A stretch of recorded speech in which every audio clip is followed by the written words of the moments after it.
민법 기출문제 속 강행법규 쟁점, 핵심만 빠르게 짚어드릴게요. 민법 문제 풀 때 이 계약 유효야 무효야 이거 판단하는 거 정말 중요하잖아요. 그 핵심 기준 중 하나가 바로 강행법규 위반 여부입니다. 첫째, 강행법규를 위반한 법률 행위는요, 그냥 절대적 무효입니다. 이건 당사자끼리 나중에 괜찮다고 합의, 즉 추인을 해도 절대 유효해질 수 없어요. 둘째, 근데 모든 금지 규정이 계약을 무효로 만드는 건 아닙니다. 법규에는 효력을 없애는 효력 규정도 있지만 위반해도 처벌만 받고 계약은 유효한 단속 규정도 있거든요. 대표적인 예가 바로 중간 생략 등기 금지 규정이에요. 위반해도 매매 계약 자체는 유효라는 거죠. 마지막 셋째, 법을 위반한 사람이 스스로 이거 무효야 라고 주장하는 건 제한될 수 있습니다. 왜냐하면 신의성실의 원칙에 어긋나기 때문이죠. 자기 잘못을 이용해서 이익을 챙기는 걸 법원이 허용하지 않는 거예요. 정리하면 강행법규 위반은 계약을 무효로 만들지만 모든 금지 규정이 그런 건 아니며 위반자 스스로 무효를 주장하는 건 신의칙에 따라 제한될 수 있습니다. 민법상 반사회적 행위의 효과 핵심만 딱 짚어드릴게요. 고민중개사 민법시험에 이거 진짜 자주 나오죠. 바로 반사회적 법률행위요. 이게 대체 왜 무효고 그 법적 효과가 뭔지 이걸 정확하게 알아야 기출문제를 딱 풀 수 있거든요. 자, 그럼 시험에 나오는 핵심 포인트 3가지만 바로 알아보죠. 첫째, 도대체 어떤 게 반사회적 행위로 무효가 될까요? 쉽게 말해서 이건 좀 심했다 싶은 것들이에요. 예를 들면 도박 자금인 거 뻔히 알면서 돈 빌려주는 계약, 또 부동산 이중매매에 아주 적극적으로 가담하는 행위 같은 거요. 여기서 중요한 건 그냥 이중계약이 아니라 적극 가담이에요. 두 번째 구매자가 막 집주인을 꼬드겨서 첫 계약을 깨게 만드는 그런 나쁜 행동을 말하는 거죠. 둘째, 그럼 반사회적인지는 언제를 기준으로 판단할까요? 이건 말이죠. 딱 계약 체결할 때를 기준으로 봐요. 나중에 사정이 바뀌는 건 전혀 고려 안 해요. 그리고 이건 절대적 무효라서 그 무효를 주장해서 이익을 보는 사람이라면 누구든지 이거 무효입니다 하고 주장할 수 있습니다. 자, 마지막 셋째. 이게 진짜 중요한데요. 이 무효는 절대적이고 확정적이라는 점. 이게 무슨 말이냐면요. 나중에 당사자들끼리 우리 그냥 이거 유효한 걸로 하자 하고 합의, 즉 추인을 해도요. 절대 유효하게 될 수 없다는 뜻이에요. 한번 반사회적이면 그걸로 그냥 끝인 거죠. 자, 정리해볼까요? 반사회적 행위는 처음부터 무효고 누구든 무효라고 주장할 수 있으며 나중에 당사자끼리 합의해도 절대 유효로 바꿀 수 없는 강력한 무효 사유입니다. 부동산 이중매매의 핵심 쟁점 딱 정리해드릴게요. 하나의 부동산을 두고 두 명한테 파는 거, 이걸 이중매매라고 하는데요. 이거 민법시험에 진짜 자주 나오는 단골 문제거든요. 과연 두 계약 중에 어떤 게 유효할까요? 자, 첫째, 원칙부터 말씀드리면요. 등기 먼저 한 사람이 임자예요. 보통은 먼저 계약한 사람이 우선일 것 같잖아요. 근데 법은 다릅니다. 계약 순서랑은 전혀 상관없이 무조건 먼저 소유권 이전 등기를 마친 사람이 소유권을 가져가요. 설령 두 번째 산 사람이 이거 먼저 계약한 사람 있는데 하고 알고 있었어도 말이죠. 둘째, 물론 예외도 있습니다. 그럼 두 번째 계약자가 무조건 유리한 거 아니냐? 꼭 그렇지만은 않아요. 만약에 두 번째 매수인이 그냥 아는 걸 넘어서서 매도인의 배신 행위에 아주 적극적으로 가담했다. 이러면 얘기가 달라져요. 이건 반사회적 법률행위라서 무효가 되거든요. 여기서 적극 가담이라는 건 이미 팔린 거 알면서 제가 돈 더 드릴 테니 저한테 파세요 하고 막 회유하거나 부추기는 그런 경우를 말하는 거죠. 자, 마지막으로 만약에 이 두 번째 매매가 무효가 되면 어떻게 될까요? 첫 번째 매수인이 두 번째 매수인한테 직접 그 등기 무효니까 나한테 넘겨 이렇게는 못해요. 이게 중요해요. 반드시 원래 매도인의 권리를 대신 행사하는 방식으로, 그러니까 매도인을 대위해서 등기 말소를 청구해야 합니다. 결국 부동산 이중 매매에서는요. 이 두 번째 매수인의 적극 가담이 있었느냐 없었느냐 이 여부가 계약의 유무효를 가르는 결정적인 기준이 되는 겁니다. 민법상 불공정 행위, 그러니까 이른바 폭리 행위에 대한 기출문제 핵심만 딱 짚어드릴게요. 이게 뭐냐면 한쪽이 상대방의 어려운 처지를 이용해서 부당한 이익을 챙기는 걸 막는 규정이거든요. 공인중개사나 감정평가사 시험에서 진짜 자주 나오니까 어떤 계약이 무효가 되는지 명확히 아는 게 중요해요. 자, 첫째, 성립 요건이 생각보다 되게 까다로워요. 그냥 좀 불리하다고 다 되는 게 아니고요. 주는 것과 받는 것 사이에 현저한 불균형이 있어야 하고, 피해자가 궁박, 경솔 또는 무경험 상태였다는 거, 그리고 상대방이 이걸 이용하려는 의도까지 있어야 하거든요. 여기서 시험에 잘 나오는 포인트, 대리인을 통해 계약했다며 경솔과 무경험은 대리인 기준, 궁박 상태는 본인을 기준으로 판단한다는 거, 이거 꼭 기억하세요. 둘째, 불공정한 법률 행위는 절대적으로 무효가 됩니다.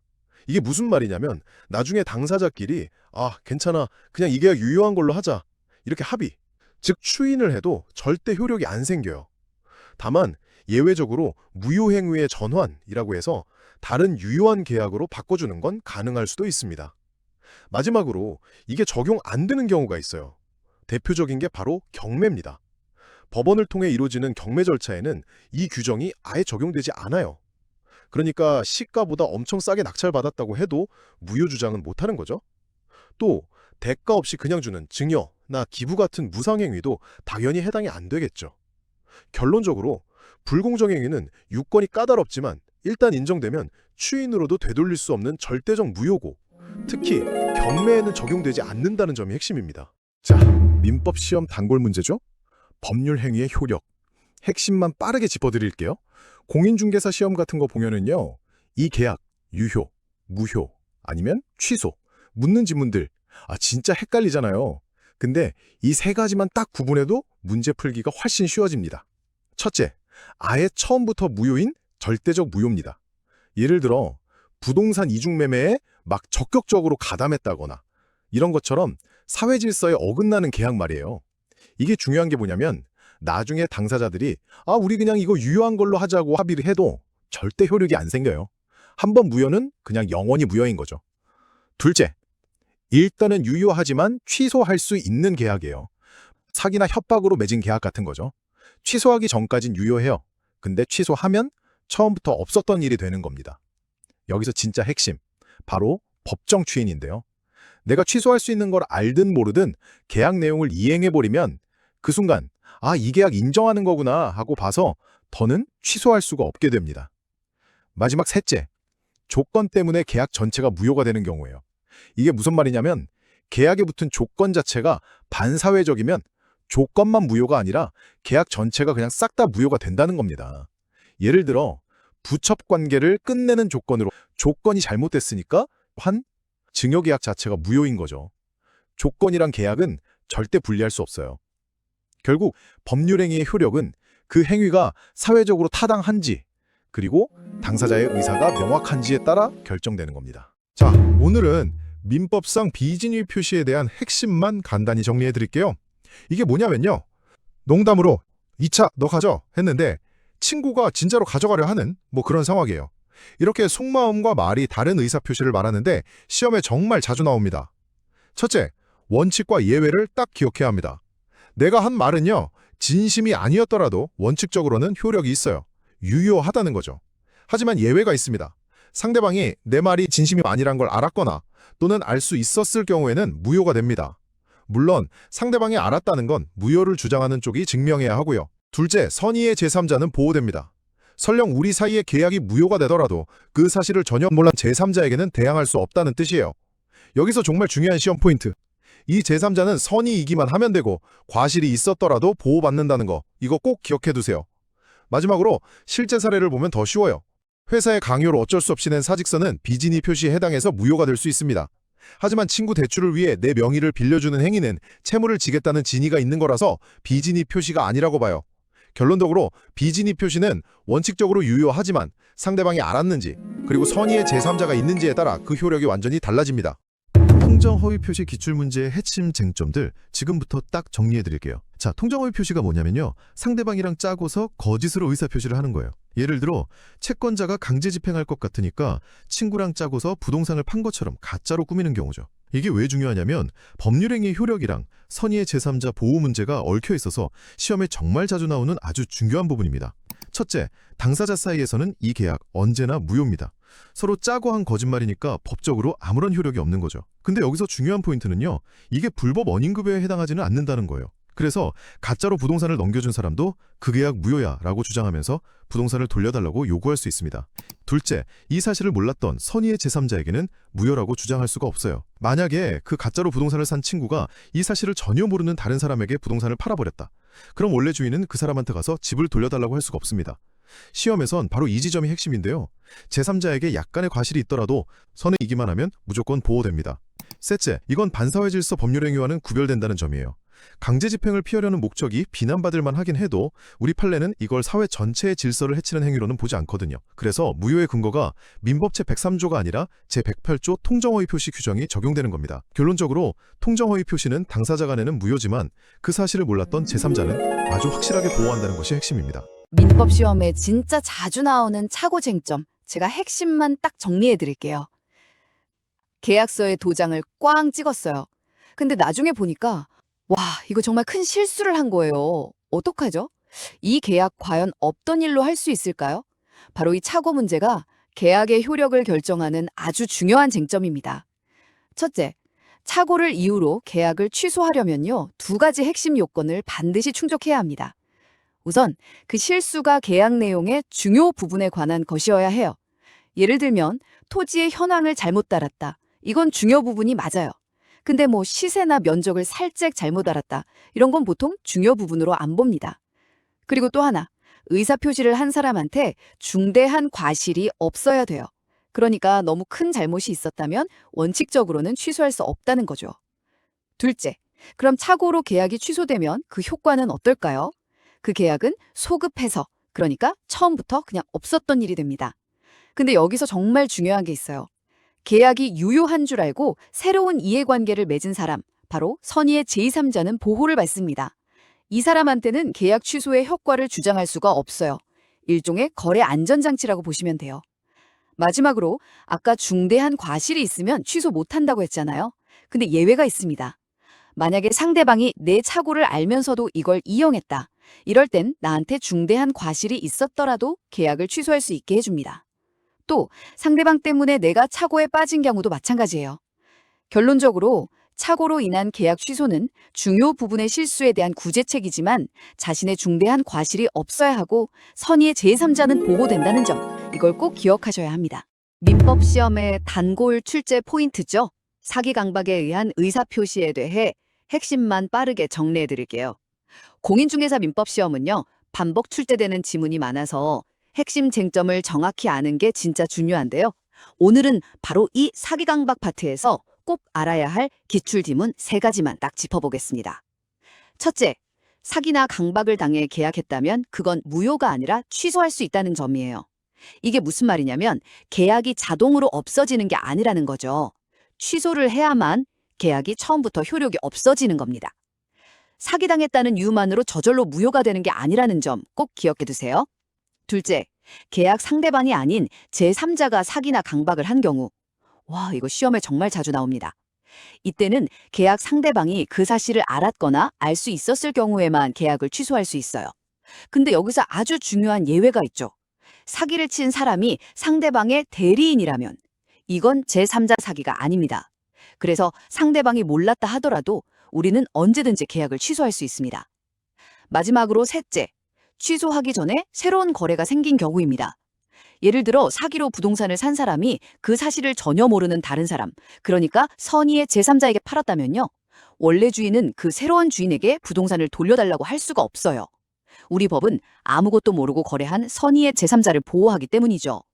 심지어 이 제3자는 선의로 추정되기 때문에 계약을 취소하려는 쪽에서 그가 악이었다는 걸 직접 증명해야 합니다. 정리하면 사기 강박은 취소 사유라는 점, 그리고 제3자가 개입했을 때의 조건과 선의의 제3자 보호 규정을 구별하는 것이 핵심입니다. 민법 시험 단골 출제 포인트죠. 표현 대리의 핵심만 빠르게 짚어드릴게요. 표현 대리가 대체 뭐냐고요? 실제로는 대리권이 없는 사람인데 겉보기엔 꼭 있는 것처럼 보이는 거예요. 이걸 믿고 거래한 상대방을 보호하려고 그 책임을 본인에게 묻는 제도죠. 이게 공인중개사나 감정평가사 시험에서 수험생들이 진짜 많이 헷갈려하는 부분 중 하나거든요. 자, 첫째, 표현 대리가 성립하려면 딱 2가지가 중요해요. 바로 본인의 책임이랑 상대방의 신뢰입니다. 그러니까 본인이 대리권을 준 것처럼 표시했다거나 대리권이 없어진 걸 그냥 뒀다거나 하는 식으로 본인에게 어느 정도 책임이 있어야 하고요. 또 상대방은 이 사람 진짜 대리인이구나 하고 믿었고 그 믿음에 잘못이 없어야 해요. 정당한 이유가 있어야 한다는 거죠. 둘째, 시험에 제일 많이 나오는 건데요. 바로 권한을 넘은 표현 대리에서 이 정당한 이유를 따지는 부분이에요. 여기서 정당한 이유라는 건 계약할 때의 모든 상황을 객관적으로 보는 거지 그냥 상대방이 전 그렇게 믿었어요 하는 것만으로는 안 돼요. 판례를 보면요. 부부 사이에 일상가사 대리권 같은 법정 대리권도 기본 대리권이 될 수 있다고 보거든요. 이게 진짜 중요한 포인트입니다. 마지막으로 이건 진짜 많이 틀리는 함정인데 표현 대리는 오직 거래 상대방만 주장할 수 있습니다. 본인이나 무권 대리인이 계약을 유효하게 만들려고 주장하는 건 절대 안 돼요. 왜냐하면 이 제도는 처음부터 선의의 상대방을 보호하려고 만든 거니까요. 결론적으로 표현 대리는 겉모습을 믿고 거래한 사람을 보호하기 위해서 본인에게 책임을 지우는 제도다. 이렇게 기억하시면 됩니다. 협의의 무권 대리 관련 기출 문제의 핵심 쟁점 딱 정리해 드릴게요. 자, 대리권도 없는 사람이 내 이름으로 덜컥 계약을 해버렸어요. 이거 되게 복잡하겠죠? 바로 이 상황이 시험에 자주 나오는 협의의 무권 대리인데요. 여기서 꼭 알아야 할 핵심 포인트 3가지 지금부터 짚어보겠습니다. 첫째, 이 계약의 법적 상태가 뭐냐는 거예요. 본인이 이걸 인정, 즉 추인하기 전까지는요. 계약 효력이 완전히 정해지지 않은 유동적 무효 상태에 놓이게 됩니다. 계약의 운명은 진짜 전적으로 본인 손에 달린 거죠. 둘째, 본인이 추인했을 때의 효과입니다. 만약 본인이 계약을 인정하면요. 그 계약은 그냥 처음부터 완벽하게 유효했던 걸로 취급돼요. 이 강력한 효과를 바로 소급효라고 합니다. 시간에 거슬러 올라가는 거죠. 마지막으로 셋째, 무권 대리인의 책임 문제입니다. 만약 본인이 추인을 거절하면 이제 그 대리 행세를 한 사람이 상대방에게 책임을 져야 해요. 여기서 제일 중요한 시험 포인트. 이 책임은요, 대리인에게 잘못이 있든 없든 무조건 발생하는 무과실 책임이라는 겁니다. 변명이 통하지 않아요. 결국 무권 대리는 본인의 추인 여부가 핵심이고 추인이 거절되면 무권 대리인은 아주 무거운 무과실 책임을 진다는 점을 꼭 기억해야 합니다. 민법상 계약이 무효가 되는 핵심 쟁점들, 기출 문제 위주로 딱 짚어드릴게요. 자, 어떤 계약은 아예 처음부터 법적으로 아무런 힘이 없는 경우가 있잖아요. 이걸 바로 무효라고 하는데요. 이게 왜 중요하냐면 시험에서 어떤 행위가 유효냐 무효냐 이걸 판단하는 게 핵심이거든요. 특히 헷갈리는 사례들이 많아요. 첫째, 반사회 질서 법률 행위는 절대적으로 무효가 됩니다. 예를 들어서 이미 팔린 부동산인 걸 뻔히 알면서도 매도인을 막 꼬드겨서 이중으로 저당권을 설정한다. 이런 배임 행위에 적극 가담하면 그건 그냥 무효예요. 근데요, 강제 집행 피하려고 허위로 근저당 잡거나 세금 아끼려고 다운계약서 쓰는 거 있죠? 이런 건 반사회 질서 행위까지는 아니라고 봐서 무효가 아니라는 거. 이거 꼭 기억하셔야 돼요. 둘째, 법을 어겼다고 해서 그 계약이 전도 무효가 되는 건 또 아니에요. 여기서 효력 규정이랑 단속 규정을 구별해야 하는데요. 효력 규정을 어기면 말 그대로 효력이 없어져서 무효가 되는 겁니다. 중개사가 법정 보수를 초과해서 받기로 한 약정. 그럼 그 초과된 부분은 무효가 되죠. 반면에 단속 규정은 위반하면 처벌은 받지만 계약 자체는 유효로 봐줍니다. 대표적인 게 바로 중간생략 등의 금지 규정이에요. 마지막으로 유동적 무효라는 게 있어요. 이게 뭐냐면 지금은 무효인데 나중에 특정 조건이 갖춰지면 유효로 바뀔 수 있는 상태를 말해요. 대표적인 게 바로 토지거래 허가구역에서 허가받기 전의 계약이나 대리권 없는 사람이 한 무권 대리 행위 같은 거죠. 예를 들어 무권 대리 행위의 경우 나중에 본인이 오케이, 그 계약 인정할게 하고 추인하면 아예 처음부터 유효한 계약이 되는 겁니다. 요약하면 배임 행위에 적극 가담하면 무효, 중간생략 등기는 단속 규정 위반이라 유효, 그리고 무권 대리처럼 나중에 효력이 바뀔 수 있는 유동적 무효. 이 3가지를 딱 구별하는 게 핵심입니다. 민법 취소 파트에서 시험에 계속 나오는 핵심 포인트만 빠르게 짚어드립니다. 우리가 계약을 했는데 이거 좀 물리고 싶다 할 때가 있잖아요. 이럴 때 쓰는 카드가 바로 취소인데요. 공인중개사 같은 민법 시험에서는 이 취소의 요건과 효과를 정확히 아는 게 진짜 중요합니다. 자주 나오는 핵심 쟁점 딱 3가지만 짚어볼게요. 첫째, 시간과의 싸움입니다. 취소권에는 일종의 유통기한이 있거든요. 추인이 가능한 날부터 3년, 그리고 법률 행위를 한 날부터 10년. 이 두 기간 중에 하나라도 먼저 지나버리면 취소할 기회는 그냥 사라지는 거예요. 이 기간은 중간에 멈추거나 늘어나는 거 없는 제척기간이라는 점이 핵심입니다. 둘째, 법정 추인이라는 함정을 조심해야 합니다. 이게 뭐냐면 말로 한 게 아니라 어떤 행동을 하면 그냥 취소할 권리를 포기한 걸로 봐버리는 거예요. 예를 들어 취소할 수 있는 계약인데도 상대방한테 돈을 달라고 요구했다.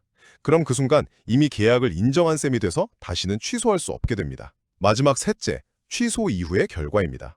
일단 취소에 성공하면 계약은 처음부터 없었던 일이 돼요. 말 그대로 리셋되는 거죠. 그래서 서로 주고받은 건 전부 돌려주는 게 원칙인데요. 딱 하나, 제한 능력자의 경우에는 현재 남아있는 이익만큼만 돌려주면 된다는 예외도 꼭 기억해두세요. 결국 취소는 정해진 시간 안에 내 권리를 포기하는 행동을 하기 전에 해야만 효력이 있습니다. 민법의 조건과 기한 파트, 기출 핵심만 딱 정리해 드릴게요. 공인중개사 시험에서 이 부분이 좀 헷갈리게 나오거든요. 근데 사실 몇 가지 공식만 알면 오히려 점수 따기 쉬운 부분입니다. 자, 첫째, 조건의 기본 개념부터 확실히 잡고 갈게요. 조건이라는 건요, 계약의 성립이 아니라 효력에 관한 거예요. 그러니까 계약이 되냐 안 되냐가 아니라 이미 맺은 계약의 효과가 시작되거나 끝나게 만드는 거죠. 여기서 중요한 거, 사회 질서에 어긋나는 불법 조건이 붙으면 어떻게 될까요? 조건만 무효가 아니라 계약 전체가 싹 다 무효가 됩니다. 꼭 기억하세요. 둘째, 시험 단골 공식이죠. 기성 조건과 불능 조건. 용어가 좀 어렵죠? 쉽게 말해볼게요. 불가능한 조건, 즉 불능 조건이 효력을 시작하게 하는 정지 조건이랑 만나면요, 당연히 시작이 불가능하니까 무효입니다. 이걸 불정무라고 외우죠. 반대로 이미 이루어진 기성 조건이 효력을 없애는 해제 조건이랑 만나면요, 이것도 만나자마자 효력이 사라지니까 무효예요. 이건 기해무. 이 두 가지만큼은 꼭 암기하셔야 해요. 마지막 셋째, 기한의 절대적인 특징 두 가지입니다. 기한은요, 당사자끼리 아무리 약속해도 절대로 과거로 효력을 돌리는 소급효가 인정 안 돼요. 조건이랑 가장 큰 차이점이죠. 그리고 기한의 이익은 원칙적으로 채무자를 위한 걸로 추정되는데요. 이걸 간주된다고 바꾸면 바로 틀린 지문이 되니까 조심해야 합니다. 조건은 효력 문제, 기한은 소급 절대 불가. 이 두 가지 원칙만 기억해도 문제는 훨씬 쉬워집니다.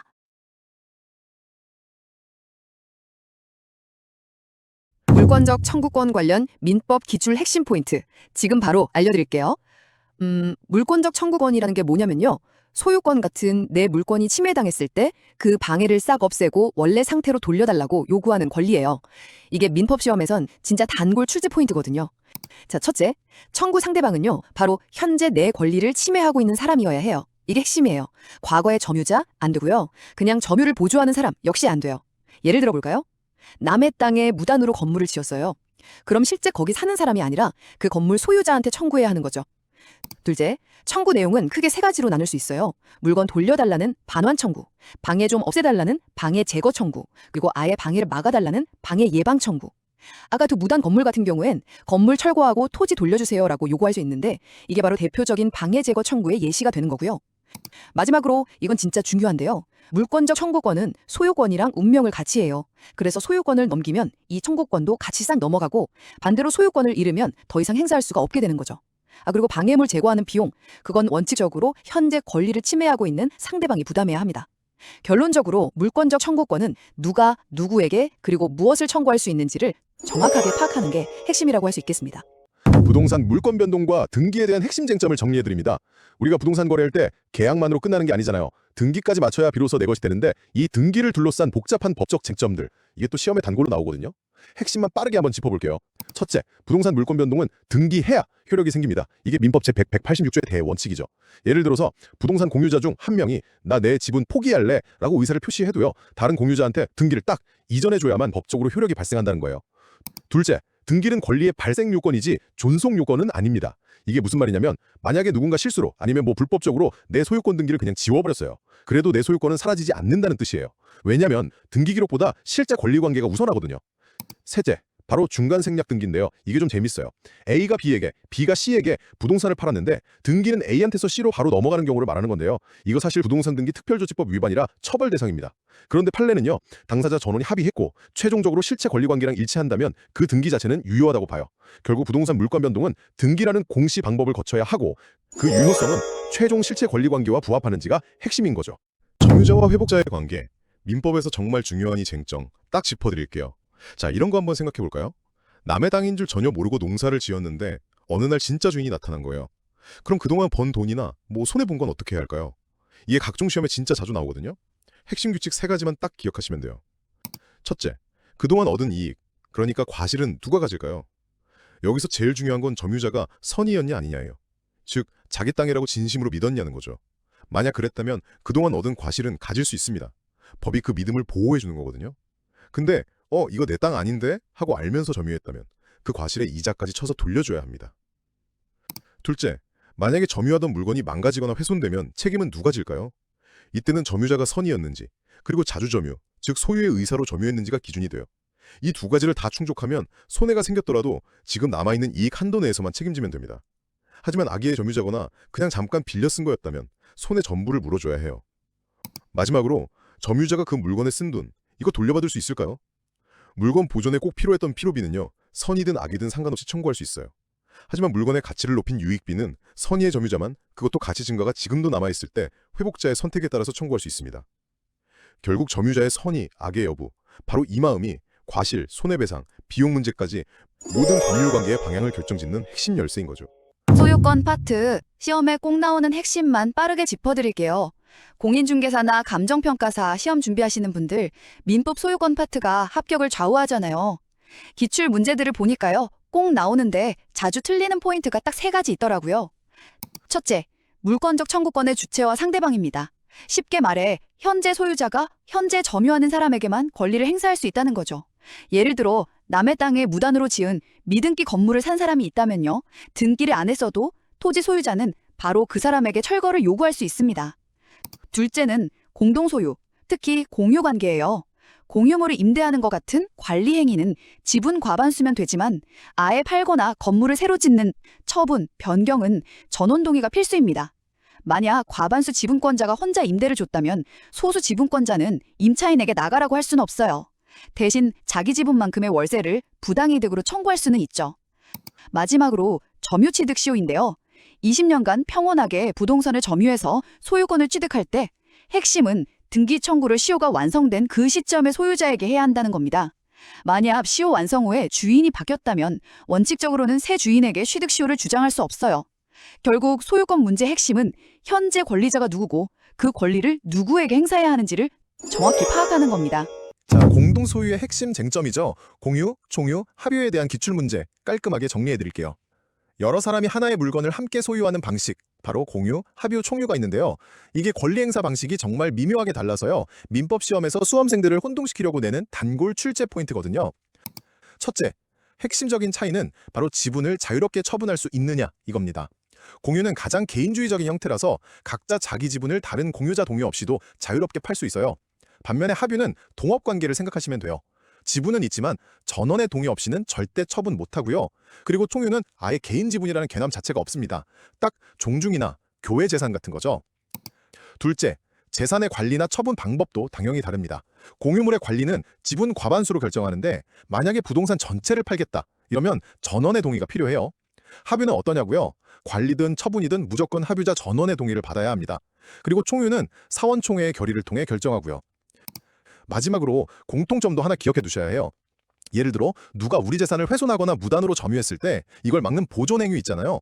이건 공유든 합유든 총유든 상관없이 각자 단독으로 할 수 있다는 거, 이건 똑같습니다. 그러니까 딱 정리하면 개인의 독립성이 강하다, 그럼 공유, 동업 목적이 중요하다, 합유, 단체 성격이 강하면 총유, 이렇게 구별하시면 됩니다. 공인중개사 민법 시험의 단골 손님이죠. 지상권 기출 문제, 그 핵심만 빠르게 짚어드릴게요. 이 지상권 문제는요, 함정이 많아서 다들 헷갈려 하시는데 사실 원칙은 딱 하나예요. 바로 지상권이 토지랑은 완전 별개인 독립적인 권리라는 거. 자, 이게 시험에서 어떻게 나오는지 딱 3가지만 알려드릴게요. 첫째, 지상권이 성립하는데 돈, 그러니까 지료가 꼭 필요한 건 아니에요. 약정이 없으면 그냥 공짜일 수도 있고요. 토지 전체가 아니라 일부에만 설정하는 것도 물론 가능합니다. 둘째, 이 독립성, 이게 정말 강력합니다. 예를 들어서 토지 위에 있는 건물이 홀랑 다 타버려도 지상권은 멀쩡하게 살아있어요. 심지어 계약서에 지상권은 절대 못 판다 이렇게 특약을 걸어도 그거 법적으로 아무 효력이 없습니다. 그만큼 보호받는 거예요. 마지막으로 그럼 이 지상권을 없애려면 어떻게 해야 할까요? 지료를 2년 이상 연체하면 되는데 여기서 진짜 많이들 틀리세요. 만약에 토지 주인이 바뀌잖아요. 그럼 이전 주인한테 밀렸던 기간은 합산 안 해요. 무조건 새로 바뀐 주인한테 2년 이상 연체해야만 소멸 청구가 가능합니다. 결국 지상권 문제의 핵심은 토지 소유권과 완전히 분리된 아주 강력한 독립적인 물권이라는 성질을 이해하는 데 있습니다. 공인중개사 시험에서 수험생들을 자주 함정에 빠뜨리는 이 전세권의 핵심 포인트만 쏙쏙 알려드릴게요. 전세권, 다들 아시죠? 보증금을 내고 남의 집을 사용하는 우리나라에만 있는 독특한 권리인데 이게 시험에 나오면 은근히 헷갈리는 부분이 많아요. 오늘 딱 3가지만 확실하게 짚고 가죠. 자, 첫 번째, 건물 일부에만 전세권을 가졌을 때 어디까지 권리를 주장할 수 있냐 이거예요. 예를 들어 집에 방 한 칸만 전세로 들어갔다고 쳐봐요. 이럴 때 전세금을 못 돌려받았다고 해서 건물 전체를 경매에 넘길 수는 없어요. 이건 안 돼요. 하지만 만약에 다른 이유로 건물이 통째로 경매에 넘어갔다. 그땐 얘기가 달라져요. 그 매각대금 전체에서 내 전세금을 우선적으로 받아낼 권리는 있다는 거죠. 그러니까 경매를 직접 신청하는 거랑 돈을 먼저 받는 거랑은 다른 문제라는 거. 이거 꼭 구분하셔야 해요. 두 번째는요. 법정 갱신됐을 때 계약기간이에요. 집주인이나 세입자나 아무 말 없이 계약기간이 지나면 자동으로 연장되잖아요. 이때 존속기간은 정함이 없는 것으로 봅니다. 시험 지문에 1년으로 본다 이렇게 정말 자주 나오거든요. 이거 무조건 틀린 답입니다. 속지 마세요. 자, 마지막 3번째. 전세로 사는 중에 집주인이 바뀌었어요. 그럼 내 보증금은 누구한테 받아야 할까요? 정답은 새로운 집주인이에요. 새로운 소유자가 보증금 반환 의무까지 싹 다 가져가는 거거든요. 그래서 이전 집주인한테 달라고 하면 안 됩니다. 아시겠죠? 결론적으로 일부 전세권의 경매 범위, 법정 갱신 기간, 그리고 소유자 변경 시 책임자. 이 3가지만 명확히 구분하면 전세권 문제 절대 틀릴 일이 없습니다. 자, 오늘은 공인중개사 시험 저당권 기출문제 그 핵심만 딱 짚어드릴게요. 이 저당권이요, 부동산 담보의 기본이라 시험에 거의 매년 나온다고 봐야죠. 근데 이게 판례도 복잡하고 용어도 낯설고 그래서 수험생분들이 가장 헷갈려하는 핵심 빈출 요형 딱 3가지만 오늘 확실하게 정리해드릴게요. 첫째, 저당권의 효력이 과연 어디까지 미치는지 바로 그 범위에 대한 거예요. 저당권은 그냥 그 설정된 부동산뿐만이 아니고요. 다른 약정이 없다면 그 부동산에 붙어있는 부합물이나 종물에도 효력이 미칩니다. 그리고 진짜 중요한 거, 경매 때문에 부동산이 압류되잖아요. 그 후에 발생하는 과실, 그러니까 월세 같은 차임 채권에도 효력이 미친다는 점, 이거 꼭 기억하셔야 돼요. 두 번째는요, 일괄 경매 청구권입니다. 이게 어떤 경우냐면 원래 저당권이 설정된 건 그냥 빈 땅, 나대지였는데 그 후에 소유자가 건물을 지은 거예요. 이럴 때 저당권자는 토지랑 건물을 아예 한꺼번에 경매에 넘길 수가 있습니다. 하지만 여기서 핵심 포인트, 건물 매각대금에 대해서는 우선적으로 변제받을 권리는 없다는 거 잊지 마세요. 자, 마지막으로 제3취득자의 지위와 보호입니다. 저당 잡힌 부동산의 소유권이나 지상권 같은 걸 취득한 사람이 바로 제3취득자인데요. 이 사람은 자기 권리를 지킬 방법이 있어요. 채무를 대신 갚아주고 저당권 소멸을 청구할 수도 있고요. 아니면 아예 직접 경매에 참여해서 매수인이 될 수도 있습니다. 저당권의 효력 범위, 일괄 경매, 그리고 제3취득자 보호, 이 3가지 개념만 확실히 잡으시면 저당권 문제는 자신 있게 해결할 수 있습니다. 근저당권 관련 기출 문제의 핵심 포인트 한번 정리해 볼까요? 공인중개사 시험 같은 데서 근저당권은 진짜 중요하거든요. 근데 수많은 판례랑 조문 중에서 시험에 계속 나오는 핵심 쟁점 딱 3가지만 빠르게 짚어드릴게요. 첫째, 등기의 추정력 범위인데요. 자, 근저당권이 등기되어 있다. 그러면 이 사람이 담보로 잡힌 빚이 있구나 하고 일단 추정은 돼요. 근데 중요한 건 뭐냐면 그 빚을 만든 원래 계약서, 그 기본 계약의 존재까지 추정해주지는 않는다는 거예요. 이게 바로 시험 포인트입니다.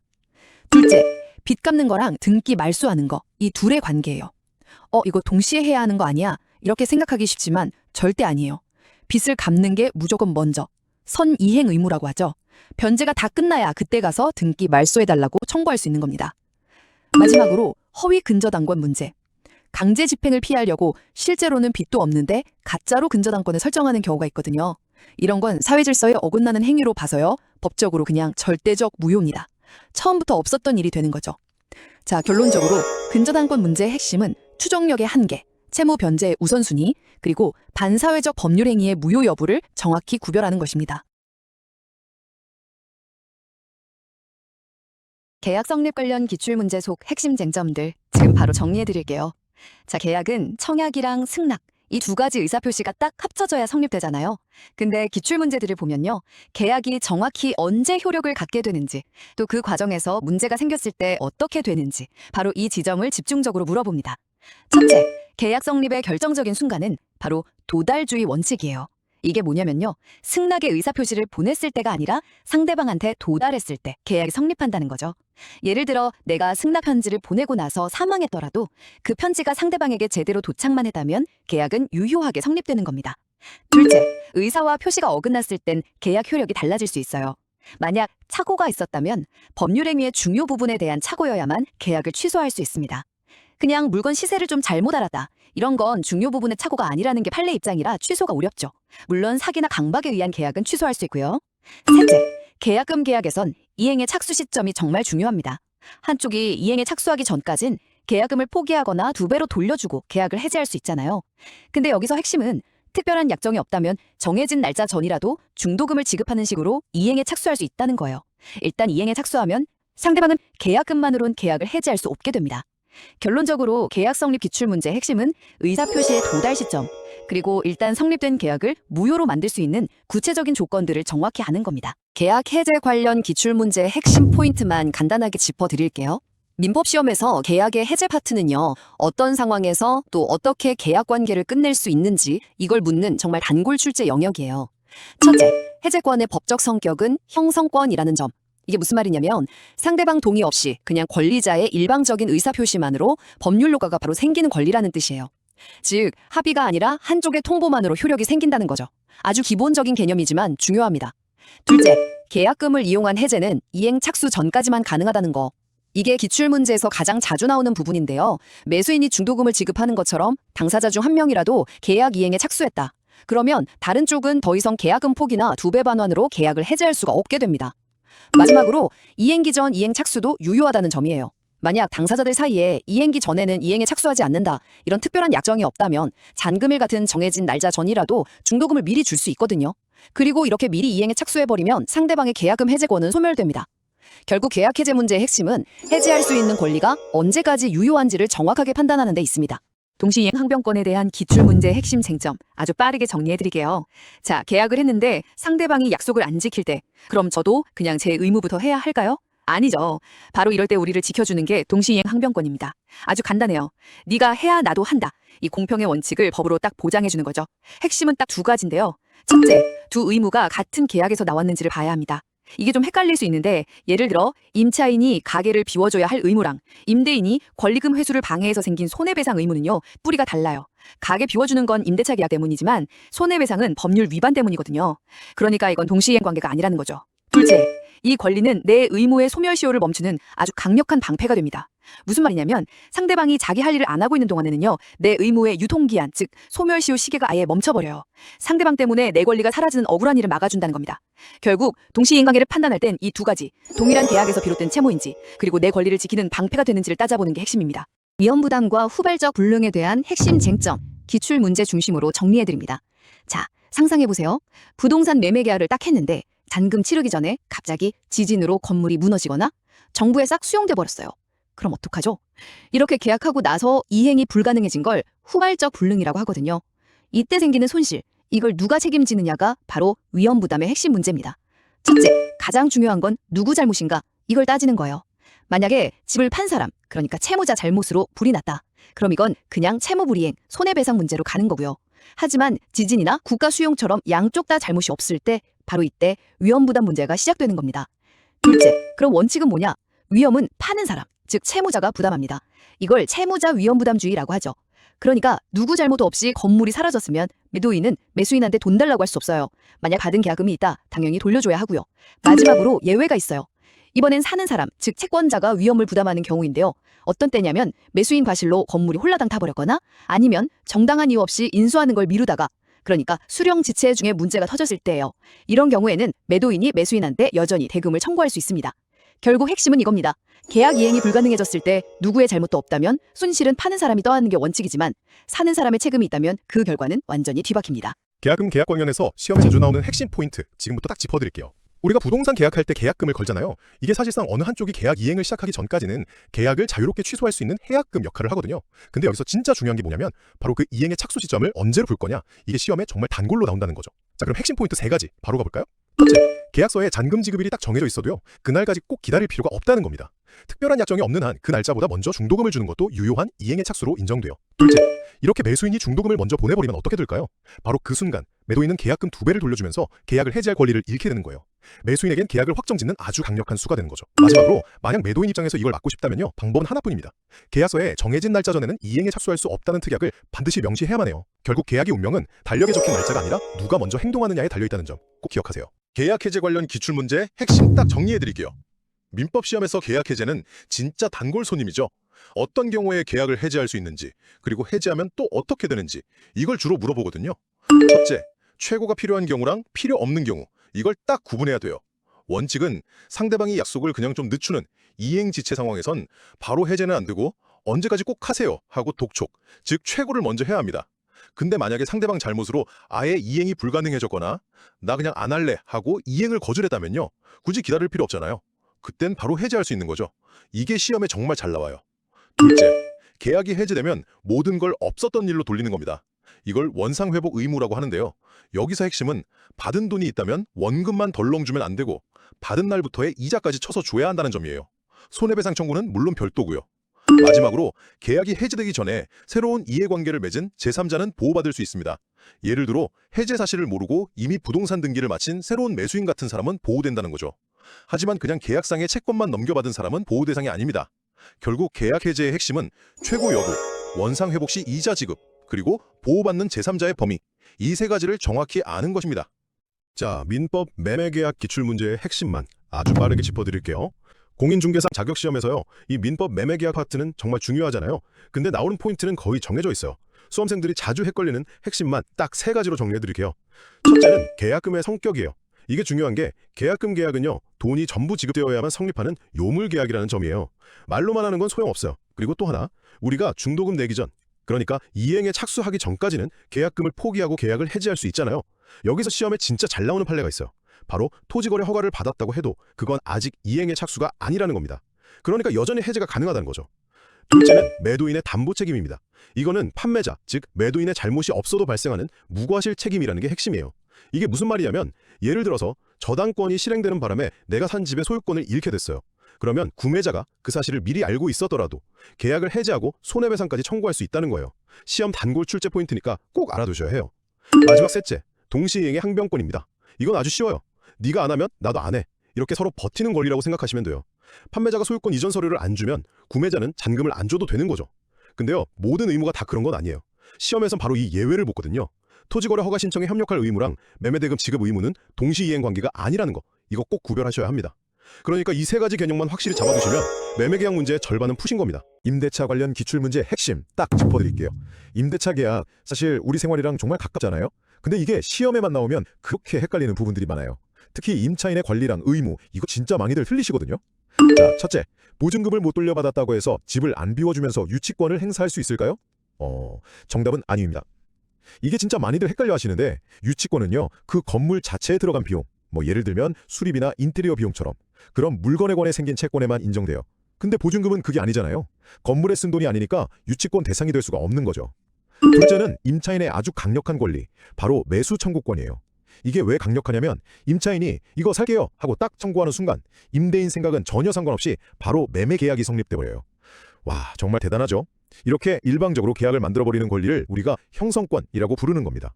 그리고 셋째, 모든 의무가 너 주면 나도 줄게 식의 동시이행 관계는 아니라는 점이에요. 예를 들어서 임대인이 권리금 받는 걸 방해해서 손해배상을 해줘야 해요.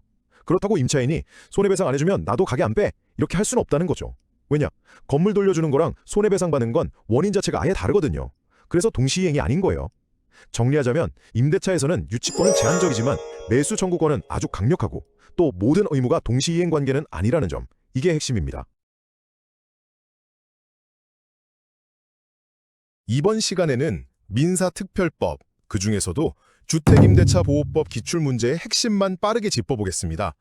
이 법 왜 중요하냐면요. 바로 세입자의 주거생활이랑 그 큰돈인 보증금을 지켜주는 최소한의 안전장치거든요. 그래서 그런지 실제 사례처럼 꾸민 함정 문제가 정말 자주 나와요. 자, 첫 번째는 바로 대항력이에요. 이게 뭐냐면 집주인이 바뀌어도 저 계약 끝날 때까지 여기서 살 거예요 라고 당당하게 말할 수 있는 힘이죠. 이사 와서 전입신고만 하면 바로 생기거든요. 근데 진짜 조심해야 할 함정이 있어요. 효력이 신고한 바로 그날이 아니라 다음 날 0시부터 생긴다는 거. 이 시간차를 이용한 문제가 단골로 나옵니다. 두 번째는 우선 변제권인데요. 이건 말 그대로 새치기 쿠폰 같은 거예요. 혹시라도 집이 경매에 넘어가면 다른 빚쟁이들보다 내 보증금을 먼저 받을 수 있는 권리죠. 어떻게 얻냐고요? 아까 말한 대항력 조건에다가 계약서에 확정일자 도장 하나만 딱 받으면 끝입니다. 마지막 세 번째는 최우선권입니다. 이건 진짜 슈퍼패스 권리라고 할 수 있는데 특히 소액 임차인을 위한 거예요. 보증금이 적은 세입자는요. 만약에 집이 경매로 넘어가도 은행보다도 먼저 보증금 일부를 돌려받을 수 있어요. 여기서 핵심은 뭐다? 대항만 있으면 확정일자는 없어도 된다는 점입니다. 결국 이 법의 핵심은 딱 두 가지예요. 임차인의 주거 안정, 그리고 보증금 보호. 이것만 기억하시면 됩니다. 상가임대차보호법 기출문제의 핵심, 지금부터 딱 정리해 드릴게요. 자, 이 법이요. 영세상인들을 보호하려고 만든 거잖아요. 근데 이게 모든 상가에 다 적용되는 건 절대 아니거든요. 바로 이 지점에서 시험 문제가 정말 자주 나와요. 첫째, 적용 범위예요. 이 법의 보호를 받으려면 환산보증금, 그러니까 보증금이랑 월세를 환산한 금액이 법에서 정한 기준보다 낮아야만 해요. 만약에 보증금이 너무 높다, 그럼 원칙적으로는 이 법의 보호 대상이 아닌 거죠. 여기서 정말 많이들 헷갈리세요. 둘째, 권리금 문제인데요. 만약에 임대인이 임차인이 권리금 받는 걸 방해했어요. 그럼 임차인도 나도 가게 못 빼 하고 버텨도 될까요? 정답은 아니요입니다. 이게 왜냐면 대법원에서는 이 두 가지 의무를 완전히 별개로 보거든요. 그러니까 임대인이 권리금 회수를 방해했더라도 임차인은 계약 끝나면 일단 가게를 비워줘야 한다는 거예요. 이 두 개를 맞바꾸는 건 안 된다 이 말이죠. 결국 상가임대차보호법의 핵심은 적용 범위는 보증액이 기준이라는 것, 그리고 권리금 회수 방해랑 가게 비워주는 의무는 서로 별개라는 점, 이거예요. 자, 오늘은 집합건물법과 가등기담보법, 시험 기출문제에서 딱 핵심만 뽑아서 빠르게 알려드릴게요. 이게 공인중개사 민사특별법 파트에서 수험생분들이 진짜 헷갈려하는 두 법률이잖아요. 근데 이게 왜 중요하냐면요. 실제 부동산 거래에서 권리관계를 명확히 하고 또 약자를 보호하는 아주 핵심적인 조항이라서 시험에 단골로 나올 수밖에 없는 거죠. 자, 그럼 첫 번째 핵심 포인트. 집합건물법에서는요. 딱 이것만 기억하시면 돼요. 아파트와 그 땅은 하나로 묶여 있다. 이게 무슨 뜻이냐면 여러분이 가진 아파트 소유권, 즉 전유 부분의 저당권을 설정하잖아요. 그럼 그 효력은요. 별다른 약속이 없어도 당연히 그 아파트가 딛고 있는 땅에 대한 권리, 그러니까 대지 사용권에도 미친다는 거예요. 그래서 건물 따로 땅 따로 처분할 수가 없는 이 일체성, 이게 바로 핵심 출제 포인트입니다. 두 번째는 가등기담보법인데요. 여기서 제일 중요한 건 이거예요. 돈을 못 갚았다고 해서 채권자가 바로 집을 가져올 수는 없다. 반드시 청산 절차라는 걸 거쳐야만 합니다. 채권자는 채무자한테 이 집 시세에서 빌려간 돈이랑 이자를 빼니까 청산금이 이 정도 됩니다 하고 딱 통지를 해야 하고요. 그럼 채무자는 그 통지를 받고 2달의 청산기간 안에 돈을 갚고 가등기 말소를 요구할 수 있는 겁니다. 이 채무자 보호 절차를 건너뛰고 한 소유권 이전 등기는 그냥 무효가 되는 거죠. 결론적으로 이 두 법률 문제는요. 결국 권리의 범위가 어디까지냐, 그리고 법적 절차로 채무자를 어떻게 보호하느냐, 이 두 가지를 중심으로 출제된다고 보시면 됩니다. 가등기 담보법을 포함해서요. 공인중개사 민법 기출문제 핵심만 딱 요약해 드릴게요. 공인중개사 시험 합격하려면 이 방대한 민법 조문이랑 판례를 효율적으로 공부하는 게 관건이잖아요. 바로 이 기출문제가 합격을 위한 최고의 나침반 역할을 해줍니다. 첫째, 지문의 결론에 집중하는 연습이 정말 중요해요. 중간 설명에 흔들리지 마시고요. 주어랑 서술어만 딱 연결해서 이게 내가 외운 거랑 맞나? 이걸 빠르게 판단해야 합니다. 예를 들어 지문에 대리인이 배임 행위에 적극 가담했다 이런 말이 보이잖아요. 그럼 문장 끝은 무조건 무효여야 해요. 이게 아니면 그냥 틀린 지문으로 바로 넘어가야죠. 둘째, 자주 나오는 핵심 개념들은 정말 정확하게 암기해야 합니다. 무효, 취소, 대리권, 유치권, 저당권 이런 것들은 거의 매년 나온다고 봐야죠. 특히 가등기 있잖아요. 이건 소유권 이전 청구권을 보존하기 위한 가등기만으로는 어떤 법적인 존재가 추정되지 않는다. 바로 이 점이 핵심 출제 포인트예요. 마지막으로 셋째, 헷갈리기 쉬운 개념들의 차이점을 명확하게 구분해야 합니다. 예를 들면 유치권에는 우선 변제권, 그러니까 먼저 돈 받을 권리가 없지만 저당권에는 있다는 점, 또 법정 추인은 내가 취소할 수 있다는 걸 몰라도 성립하는데 일반 추인은 꼭 알고 해야 한다는 점, 이런 미묘한 차이가 정답과 오답을 가릅니다. 결국 기출문제는요, 반복해서 나오는 핵심 개념과 판례를 가장 효과적으로 보여주는 말 그대로 합격 지도인 셈입니다. 자, 오늘은 집합건물법과 가등기담보법, 시험 기출문제에서 딱 핵심만 뽑아서 빠르게 알려드릴게요.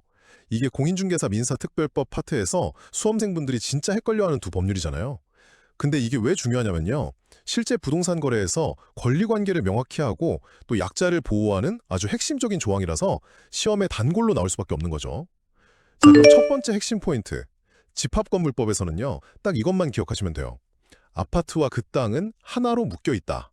이게 무슨 뜻이냐면 여러분이 가진 아파트 소유권, 즉 전유 부분의 저당권을 설정하잖아요. 그럼 그 효력은요. 별다른 약속이 없어도 당연히 그 아파트가 딛고 있는 땅에 대한 권리, 그러니까 대지 사용권에도 미친다는 거예요. 그래서 건물 따로 땅 따로 처분할 수가 없는 이 일체성, 이게 바로 핵심 출제 포인트입니다. 두 번째는 가등기담보법인데요. 여기서 제일 중요한 건 이거예요. 돈을 못 갚았다고 해서 채권자가 바로 집을 가져올 수는 없다. 반드시 청산 절차라는 걸 거쳐야만 합니다. 채권자는 채무자한테 이 집 시세에서 빌려간 돈이랑 이자를 빼니까 청산금이 이 정도 됩니다 하고 딱 통지를 해야 하고요. 그럼 채무자는 그 통지를 받고 2달의 청산 기간 안에 돈을 갚고 가등기 말소를 요구할 수 있는 겁니다.